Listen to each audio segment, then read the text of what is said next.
வணக்கம். புதிய தலைமுறையின் இன்றைய கற்க கசடர நிகழ்ச்சியில் 12ஆம் வகுப்பு மாணவர்களுக்கான உயிரி விலங்கியல் பாடம் குறித்த ஆலோசனைகளை வழங்க இருக்கிறோம். வழிகாட்டுதல்களை வழங்குவதற்காக முதலில் உயிரியல் ஆசிரியர் இளங்கோவன் நம்மோடு அரங்கில் இணைந்திருக்கிறார். சந்தேகங்களை நேரடியாகவே கேட்டு தெளிவு பெறுவதற்காக MCTM முத்தையா செட்டியார் பள்ளி மாணவர்கள் இங்கு அரங்கிற்கு நேரடியாக வந்திருக்கின்றனர். தொலைபேசி மூலமாகவும் மாணவர்கள் தொடர்பு கொண்டு தங்களுடைய சந்தேகங்களை தெளிவுபடுத்திக் கொள்ளலாம். வணக்கம். வணக்கம். இப்போ உயிரி விலங்கியல் அப்படின்னா அது பயாலஜியில இருக்கிறது பாட்னி, ஜுவாலஜி. இதுல பாட்னியை விட ஜுவாலஜி தான் ரொம்ப கஷ்டமா இருக்குன்னு பெரும்பாலான மாணவர்கள் சொல்றாங்க. எதனால? Very good. பெருமைமிக்க தமிழக மாணவ செல்வங்களுக்கு என்னுடைய மாலை வணக்கம். சிறந்த விடாமுயற்சியும் சிறந்த பயிற்சியும் இருந்தால் எந்த வினாவையும் நாம் எளிதாக ஜெயித்து விடலாம். இப்போ உயிரியல் விலங்கியல் பாடத்தில் எல்லா மாணவர்களும் கேட்கறது அந்த பகுதியை ரொம்ப கஷ்டப்படுறாங்கன்னு கேட்டீங்க. காரணம் என்னன்னா, இந்த 10 மார்க் என்று 10 மதிப்பெண் வினாக்கள் 3 பாடத்தில் தான் வருது. மனித உடற்செயலியல், பயன்பாட்டு உயிரியல், சூழ்நிலை அறிவியல். இந்த 3 பாடங்களில் முழுவதையும் படித்தால்தான் 4 வினாக்களும் உங்களுக்கு தெரிந்திருக்கும். மாணவர்கள் என்ன செய்கிறாங்க, 2 பாடங்களை மட்டும் படித்துவிட்டு அந்த பாடத்தை சாய்ஸில் விடலாமா என்றால் you are force to right என்று சொல்லுவோம். அதாவது வேறு வழியே இல்லாமல், சாய்ஸ் இல்லாமல் நீங்கள் கஷ்டப்பட வேண்டியிருக்கிறது. அது மாத்திரமல்ல, 8 3 மதிப்பெண் வினாக்களை நீங்கள் எழுத வேண்டும். அந்த 8 3 மதிப்பெண் வினாக்களை எழுதும் பொழுது மாணவர்கள் என்ன செய்கிறார்கள், தெளிவாக எழுத முடியாமல் 1-2 கொஸ்டினில் கஷ்டப்படுறாங்க. 1 மார்க். இதெல்லாம் நிறைய தகவல்கள் இருக்கின்றன. அதுதான் முக்கியமான காரணம் அவர்கள் முழுமையாக எடுக்க முடியாமதுக்கு. இப்போ மாணவர்களுடைய கேள்வி. கிரீஷ், உங்களுடைய கேள்வி என்ன? சார், இந்த 3 மார்க்ஸில் அதிகமாக எப்படி சார் மார்க் ஸ்கோர் பண்ணுறது? அதாவது உயிரியல் விலங்கியல் பாடத்தில் நான் நிறைய எக்ஸ்பெரிமெண்ட் பண்ணி பார்த்துருக்கேன். நீங்கள் 3 மதிப்பெண் வினாவை மிக தெளிவாக 8 வினாக்கள் நீங்கள் எழுதணும். அதை தேர்ந்தெடுத்து நீங்கள் படிக்கணும். என்னை பொறுத்த வரைக்கும் இந்த 3வது பாடம் நோய் தடைக்காப்பியல், இம்யூனாலஜி, அதுக்கு அடுத்த பாடம் தற்கால மரபியல், மாடர்ன் ஜெனட்டிக்ஸ், அதுக்கு அடுத்த 6வது பாடம் இருக்குது பயன்பாட்டு உயிரியல். இந்த 3 பாடங்களை படித்தால் நான் முதலில் சொன்ன பாடத்தில் 2, அடுத்ததில் 3, அடுத்ததில் 2, கிட்டத்தட்ட 7 வினாக்களை நீங்கள் எளிமையாக எழுதிடலாம். மோரோவர் அங்கே இருக்கக்கூடிய வினாக்களோட விடைகள்லாம் பார்த்தீங்கன்னா 1-2 வாக்கியங்களில் இருக்கும். அழகாக எழுதலாம். ப்ளஸ் நீங்கள் மற்ற பாடங்களும் படித்திருப்பீர்கள். அதை நீங்கள் 10 மார்க்குக்கோ 5 மதிப்பெண்ணுக்கோ தயார் பண்ணும்போதே அதில் கிடைச்சிடும் உங்களுக்கு. அப்போ 8 வினாக்களையும் 3 மார்க்கில் நீங்கள் வரையறை மாறாமல் எழுதுவதற்கு முயற்சி செய்ய வேண்டும். உங்களோட ஓன் வேர்டு என்று சொல்லுவோம். சொந்த நடையில் எழுதும் பொழுது அதனுடைய முக்கிய கருத்துகள் டைலூட் ஆகிறதுக்கு, அதை கரைந்து போவதற்கு வாய்ப்பு இருக்கிறது. அதுதான் பெரும்பாலான மாணவர்கள் மதிப்பெண்ணை இழப்பதற்கு 3 மதிப்பெண்ணில் செய்கிற தவறு தான் காரணம். இப்போ வாட்ஸ்அப் மூலமா மாணவர்களுடைய கேள்வியையும் பார்த்திடலாம். சென்னையிலிருந்து முரளி என்ற மாணவருடைய கேள்வி, உயிரி விலங்கியலின் 5வது பாடத்தை புத்தகத்தில் உள்ளது போன்றே எழுத வேண்டியது அவசியமா? 5வது பாடம் சூழ்நிலை அறிவியல் என்ற பாடம். இது ஒரு பொதுவான பாடம் மாதிரி தெரியும். உதாரணமாக பூமி வெப்பமாதல், global warming, ozone as a natural sun block, அதே மாதிரி கன்சர்வேஷன் ஆஃப் வாட்டர் இல்லையா, பயோடைவர்சிட்டி கன்சர்வேஷன், இது மாதிரி ஒரு சாதாரண ஈவன் வறுமை என்றால் என்ன, அதனுடைய வகைகள் என்ன, வறுமையும் சூழ்நிலையும் என்ன, வறுமையை எப்படி ஒழிப்பது என்று ஒரு சாதாரண டாபிக். இதில் மாணவர்கள் என்ன பண்ணுறாங்க, இதை ஓரளவுக்கு படித்து விட்டு ஓனா எழுதுறான். தப்பே இல்லை, எழுதலாம். ஆனால் அதில் உள்ள கருத்து மாறாமல், அந்த துணை தலைப்புகள் என்று சொல்கிறோம் இல்லையா, சப் ஹெட்டிங், அதையும் மாறாமல் ஓரளவுக்கு கருத்து மாறாமல் முக்கிய கருத்துக்களை கீழ்கோடிட்டு எழுதும் பொழுது முழு மதிப்பெண்ணை நீங்கள் பெற இயலும். பயப்படவே வேண்டாம்.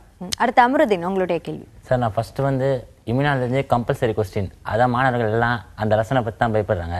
அதுலேருந்து இது வரைக்கும் கேட்ட வினாக்கள் கேட்கப்படலாமா, இல்லை புதுசாக எதனா வினாக்கள் வரலாமா சார்? மாணவ தலைவராக ஒரு கேள்வி கேட்டிருக்காங்க. அதாவது பெரும்பாலான மாணவர்களுக்கு இந்த இம்யூனாலஜின்னு சொல்கிறோம் இல்லையா, நோய் தடைக்காப்பியல் பாடத்தில் தான் கம்பல்சரி கொஸ்டின். இது வரைக்கும் பெரும்பாலும் 99% அதில் தான் வருது. நீங்கள் வேடிக்கை என்னவென்றால் 11 பக்கங்கள் தான் அதில் இருக்கின்றன. ஸோ தமிழ் மீடியம் மாணவர்களுக்கு வேணால் ஒரு 2 பக்கங்கள் அதிகமாக இருக்கலாம். இந்த 11 பக்கங்களை ஒவ்வொரு பேராகிராஃபையும் மிக தெளிவாக நம்ம படிக்கின்ற பொழுது முழுமையான மதிப்பெண்ணை இலவாக பெற்றுவிடலாம். அது மட்டும் இல்லை, நீங்கள் எப்படி தயாரிக்கணும், இது வரைக்கும் என்னெல்லாம் கேட்டிருக்காங்க, ஏறக்குறைய 33 வினாத்தாள்கள் இருக்கின்றன. அதில் என்னெல்லாம் கேட்டிருக்காங்கன்னு எடுத்து படிப்போம். அதில் ஒரு ஐடியா கிடைச்சிடும். அப்புறம் இது வரைக்கும் கேட்கப்படாத கொஸ்டின் என்ன, இப்போ அந்த அரசு தேர்வுத்துறை என்ன செய்கிறாங்க, மிக மாணவர்களுக்கு நல்ல ஒரு திறமையான மாணவர்கள் தான் முழு மதிப்பெண்ணை பெற வேண்டும் என்பதற்காக அதில் ஒரு ரொம்ப கேர்ஃபுல்லாக அந்த கொஸ்டினை எடுக்கிறாங்க. அப்போது பாடப்பகுதி முழுவதையும் படித்து விட வேண்டும். வந்த கொஸ்டினை படிச்சிடணும். புதிதாக சில வினாக்களை நீங்கள் படிக்கணும். உதாரணமாக இப்போ இந்த autoimmune disease, immunodeficiency டிசீஸ்ன்னு இருக்குது இல்லையா, அந்த மாதிரி கொஸ்டின். அதே மாதிரி இப்போ இந்த மால்ட்டுன்னு சொல்லுவோம், கோழை சார்ந்த நிணநீரிய திசுக்கள். அது மாதிரி இப்போ structure and function of immune சிஸ்டம்னு ஒரு கொஸ்டின் இருக்குது, அது கேட்கலாம். அதே மாதிரி இன்னேட் இம்யூனிட்டி, இயல்பான நோய் தடைக்காப்பு என்றெல்லாம் இருக்கிறது. அதே மாதிரி இதுவரைக்கும் கேட்கப்படாத கொஸ்டினையும் நாம் தெளிவாக தயாரித்தோம் என்றால் நம்ம 11 பக்கம் தானே, நம்மளை மீறி என்ன கேட்டுவிட முடியும் அப்படிங்கிற தைரியம் உங்களுக்கு வந்துடும். அடுத்த தொலைபேசி இணைப்பில் இருக்கும் நேரம் உங்களுடைய கேள்வியை கேட்கலாம். Hello sir. வணக்கம். வணக்கம். ஹலோ சார், நான் கௌதம் டிங்கரன் சொல்லி பேசுறேன். சொல்லுங்க சார். இப்போ ஃபர்ஸ்ட் லெசன் பிசியாலஜில ஃபர்ஸ்ட் பார்ட் சர்க்குலேஷன் வரைக்கும் அது வரைக்கும் ஒரு 10 மார்க் கேட்பாங்களா? அதாவது எல்லா மாணவர்களுக்கும் முக்கியமான ஒரு கொஸ்டின் இதுதான். மனித உடற்செயலில் மாணவர்கள் படிப்பதற்கு கொஞ்சம் தயங்குறாங்க. 92 பக்கம் தான் இருக்கு. அதில் முதல் பாதி கிட்டத்தட்ட நான் சொல்றது மாதிரி அந்த சர்க்குலேஷன், ரத்த ஓட்டம் என்று சொல்றோம் இல்லையா, அது வரைக்கும் படித்தா ஒரு பார்ட். பட் இதுக்கு ஒன்றும் ரூல் கிடையாது. இது வரைக்கும் ஒரு கொஸ்டினை எடுக்கணும் அப்படிங்கிறது ஒன்றும் நிச்சயமாக சொல்ல முடியாது. இப்போ 92 பக்கத்தில் கொடுத்தா 46 பக்கம், 46வது பக்கம் வரைக்கும் நம்ம முதல் பகுதி என்று எடுத்துக்கொண்டால் மூளை, முன் மூளையின் செயல்பாடு, அதனுடைய அந்த அமைப்பையும் அதனுடைய செயல்பாட்டையும் எழுதுங்கன்னு கேட்கலாம்.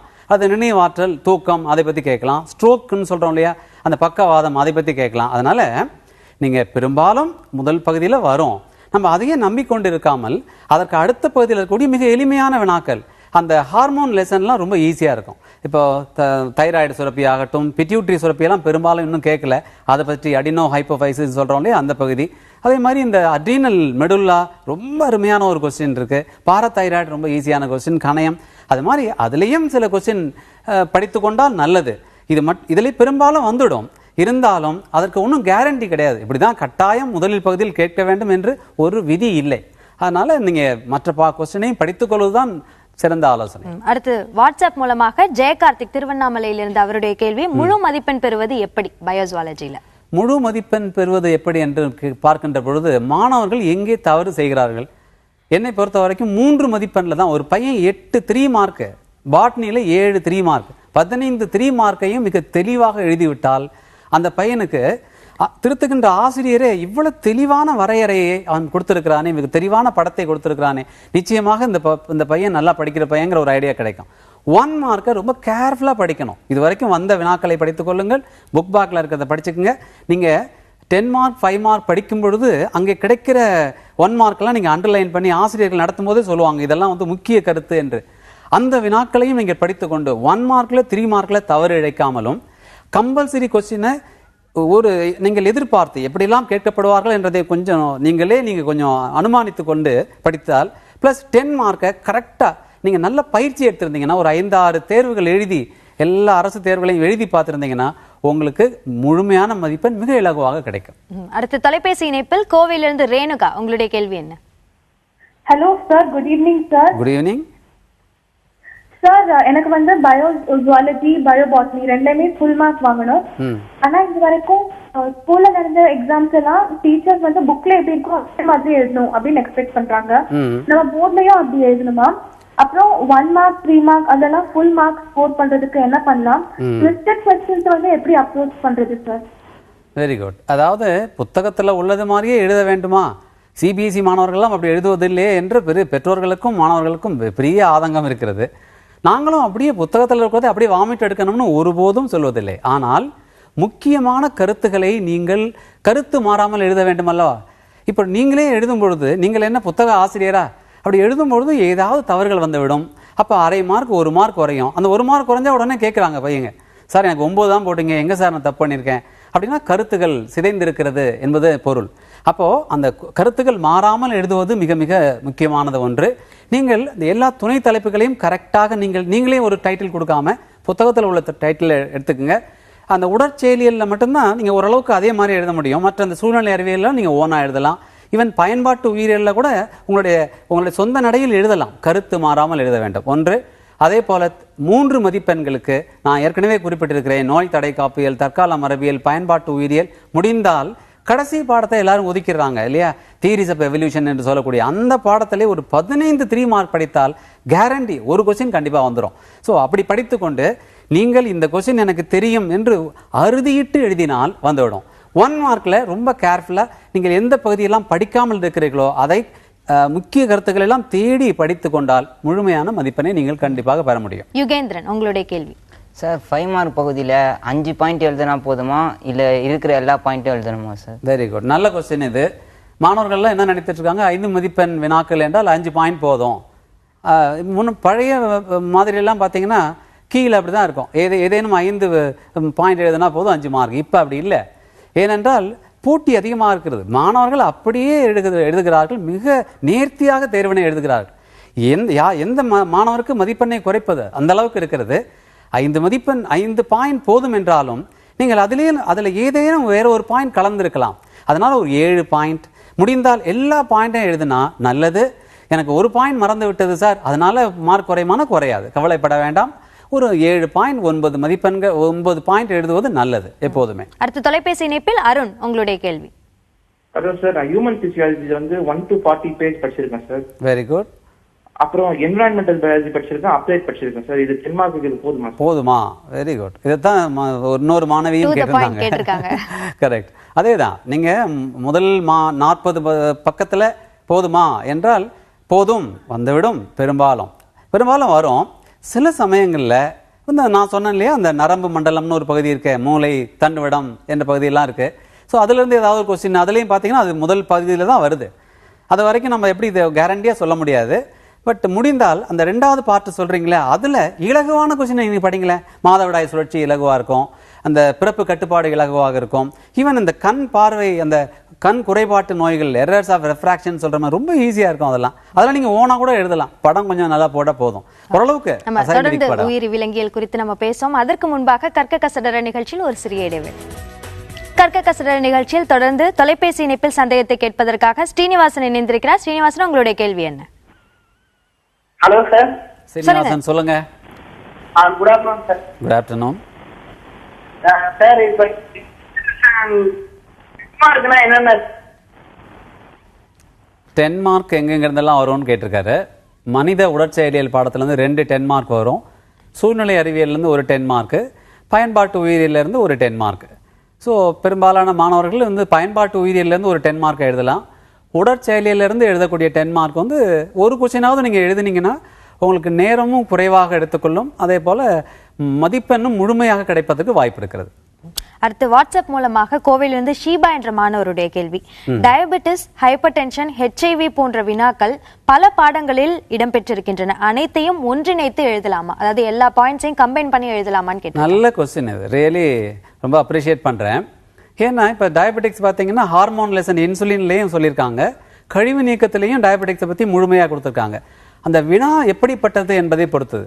அந்த வினா சப்போஸ் அது ஒரு 10 மார்க்காக இருக்குன்னா நீங்கள் கழிவு நீக்கத்தில் உள்ள டயபெட்டிக்ஸ்ன்னு சொல்கிறோம் இல்லையா, நீரிழிவு நோய், அதை பற்றி எழுதுவது நல்லது. வேறு 5 மார்க்கு உடைய கொஸ்டின் அந்த இன்சுலின் பக்கத்தில் கொடுத்துருக்காங்களா, அதை பற்றி எழுதலாம். ஹைப்பர் டென்ஷன் அப்படிங்கிறது ஒரு சின்ன வரையறையை மட்டும்தான் இருக்கும். அப்படின்னா அந்த systolic pressure equal to or greater than 160 millimetre mercury and diastolic pressure 95 millimetre மெர்க்குரின்னு இருக்கும். அதை நீங்கள் எழுதுனா போதும், அது 3 மார்க்காக இருந்தால். ஒருவேளை பிளட் ப்ரெஷரே கேட்டிருக்காங்கன்னா நீங்கள் அந்த சர்க்குலேஷன் பாடத்துலேருந்து எழுதணும், அதுதான் நல்லது. பெரும்பாலும் நீங்கள் அந்த வினாவை பொறுத்து தான் முடிவு செய்து கொள்ள வேண்டுமே தவிர எல்லாத்தையும் ஒன்றிணைத்து எழுதுவது தவறு. ஏன்னா ஹெச்ஐவியை பற்றி வெவ்வேறு இடங்கள்ல இருக்கு. அந்த ஹெச்ஐவி எதை கேட்கிறார்கள், பேத்தோஜெனிசிஸ் கேட்கிறாங்களா, ஸ்ட்ரக்சர் கேட்கிறாங்களா, அதனுடைய அறிகுறிகள் கேட்கிறாங்களா என்பதை பொறுத்து தான் நாம் முடிவு செய்ய வேண்டும்.